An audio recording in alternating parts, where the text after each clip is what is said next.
Alright, thanks for stopping by. This here is one of the most popular vintage, really old Singer straight stitch machines. This is the 1591. It was made in 1938 in New Jersey, and again, it's a class 15 sewing machine, straight stitch only, and it has reverse here. I've gone through this machine from one end to the other, and got it running in tip-top working order. And what makes this unique is that it doesn't have a belt. It has a drive shaft, so it's a direct drive from the motor to the hand wheel. So there's it makes it very quiet and makes the torque on it very high, which makes it a very strong sewing machine for heavier fabrics. It is not solely for heavier fabrics necessarily, because since it is a straight stitch, it has a single tiny hole here that allows sewing very fine fabrics like silk and satin doable with that little tiny dedicated straight stitch hole. So basically, we'll just start with the pedal. This is you're probably familiar with this style of pedal. And the pedal is hardwired right into the machine. So this right here, this is the plug that goes to the wall. And the pedal goes right into this junction, so this stays in there. And then one pair of wires goes to the light, one goes to the motor. So you just plug that in, and that connects everything to the pedal. And here is your bobbin winder. Put a new tire on there. Everything's completely lubricated. And let's go ahead and thread it up, turn it on. And, well, it's already on. These old machines, once you plug them in, they're on. So when you're not using your machine, it's always advisable to turn the machine off. So let's go ahead and thread this up. I'm just using a Coates all-purpose thread here. And I'll try to show you how to thread this class 15. So we go, there's like a little notch, it just lays right there. See if I do this right the first time. Through these tension discs. There's a little spring here. I'm going to go through that spring. And then there's this little catcher arm that wants to go behind. So I don't know if you can see that, maybe not, but this gives you an idea how to thread it. Not difficult whatsoever. Just make sure everything's jiving there. This is your upper tension. Right now it's on 5. There's a little thread guide here. Boom. And then there's a little thread guide here. Now I already have the bobbin in it. And the bobbin's down there in the case. Now this is a class 15 machine. There are many class 15 machines throughout different manufacturers. And sometimes the bobbin case, like you can use a Kenmore bobbin case into a Singer depending on the model. But this particular bobbin case here is specific to this machine. It's completely designed a different way, but they're easy to come by. You can buy them. One is included with this machine, but if something ever went wrong, it's not hard at all to just go to a sewing machine manufacturer, sewing machine parts supplier, and get one. And one thing that's unique to this machine is sometimes these side-loading bobbins, they usually thread left to right, but not this guy.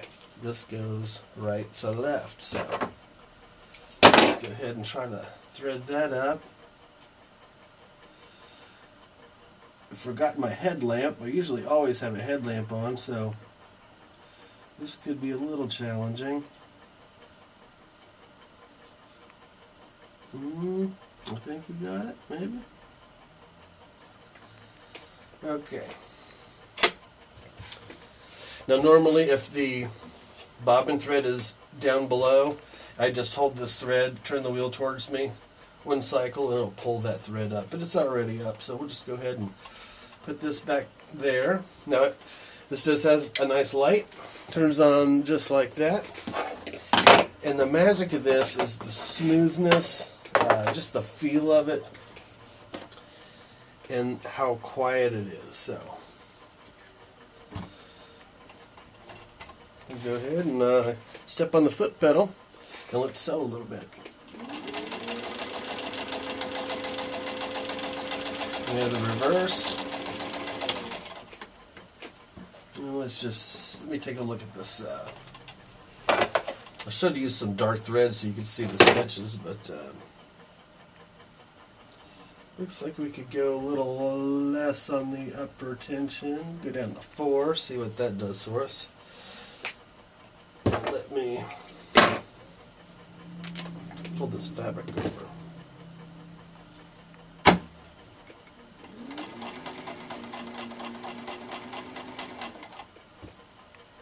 You know what happened? We ran out of bobbin thread, so you get to watch me wind the bobbin. Okay, it's empty bobbin.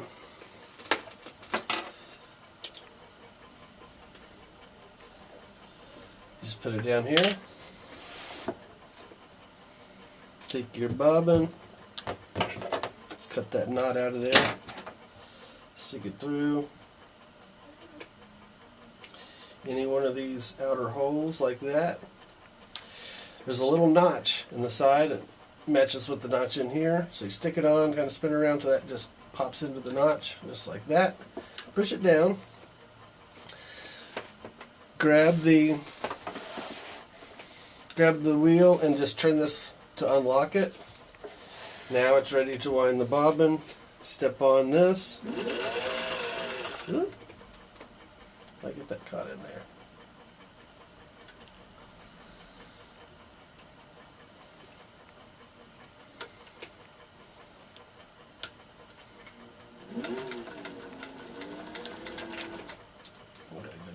Oh, maybe it didn't go down through there.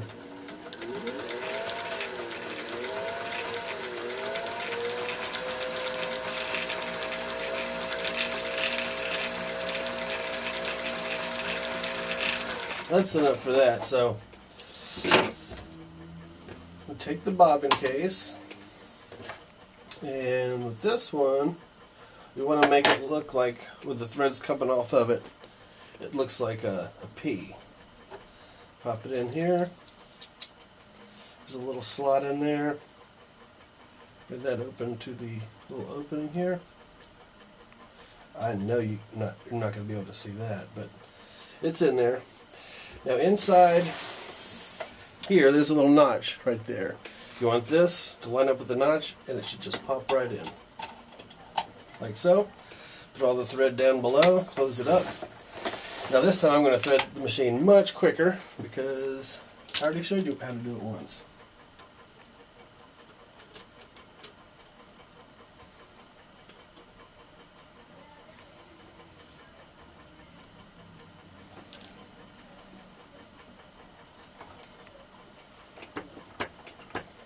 I got to relock my wheel here. My technique is lick my fingers, take the thread, kind of move it towards the machine, then cut it so you got a nice piece of thread to work with, and you just go again right to left.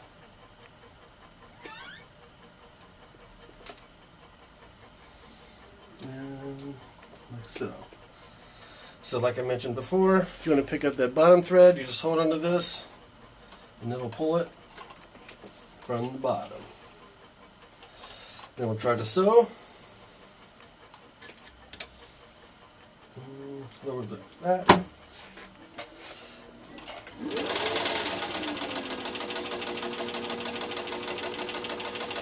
Reverse.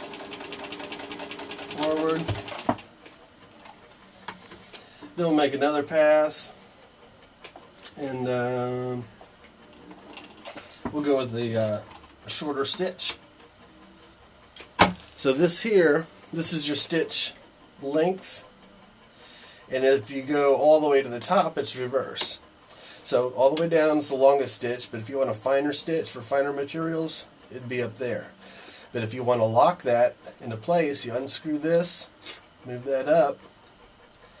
Now, when you're sewing a project and you want that specific stitch length, and you go to reverse and you go back, it remembers where you're at. So that's pretty handy. So let's go ahead and use that stitch and sew down the line.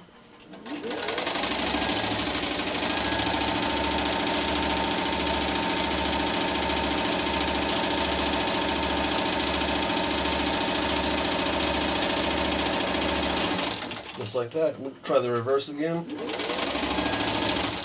Super solid, very fun to sew with, and a true workhorse. I think this is definitely one of the most collectible or sought after machines. I think the one that overshadows this one is the Singer 201, which it has the tension assembly in the front. It does have the gear-driven thing. That's the key. That's why a lot of people love these, is that that direct drive shaft. And only thing worth pointing out is this base. It's nothing special. I made it myself. It's pretty crude. It just has this opening to accommodate this bulky protrusion from the machine, and then nothing special. It's just to hold it, get it off the table. I find that some people don't like those gigantic cabinets that take up so much room. They want something a little more portable. This makes it just that, more portable. I did install these side handles so you can just pick it up with both hands. Makes life a lot easier if you want to move to a table. Last thing to mention is the to maintain it, you just use sewing machine oil. Just move, there's little holes up here, put little dollops of oil in. Anything that moves, put a little oil on that, just not on the electrical connectors. But there's just a single screw here, and I can kind of demonstrate that. Well, I don't have my tools on me. But you just unscrew that a little bit, this whole thing pops off. You can go in and look at the inner workings. And also, you can just pick it up, lay it out on its side, on a towel or something. That way you can get underneath and oil it real good. If you just do that, you can avoid servicing it, because you can just pretty much get to all the areas very easily, unlike those modern plastic machines. Let's see. Let's another look at the back again. I love that. I just love the way that looks. You can take this off if you want to access inside there for oiling and stuff like that. But yeah, this is the Singer 1591. And yeah, the serial number on this is AE 928350. Again, it was made in 1938. Class 15, made in New Jersey, and 100% serviced and ready to go. And if I can remember, I'll put a picture of the stitching on the down below in the notes. All right, thanks for stopping by.